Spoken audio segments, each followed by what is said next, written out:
And I don't think the county's got the money. The state's got billions of dollars, but they don't help the counties out. I mean, there's 40 homes out here that just say, you know, live with it. Some Cass County residents, fatigued by weeks of flooding, say they're angry with the slow government response. Hi, everyone. Welcome to Fox News at 9. It's a small sign of relief for the residents of some 30 homes in the Lake Shure subdivision northwest of Fargo. Cass County officials started work today on a temporary bridge to connect the community to dry land. And people left struggling and stranded in that area say it's about time something is done. Here's Fox reporter Kyle Johnson and photographer Dylan Jacobson.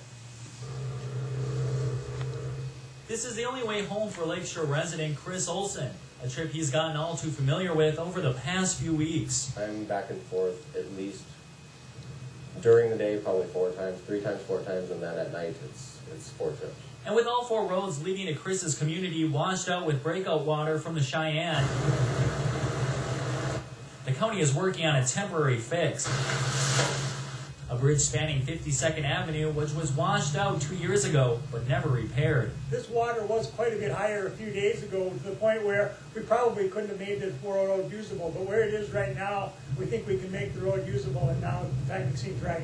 Oh, it's about time. And with the people of Lake Shure now stranded for 19 days, patience is wearing thin on the wait for a permanent solution. How many years does it take to actually do something?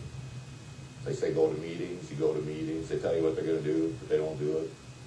Yeah, I think people are just fed up with this whole mess. You feel like, why am I paying taxes? Nobody's doing anything out here. Residents say the water has nowhere to go, with only 2 small culverts to drain it out west of the subdivision.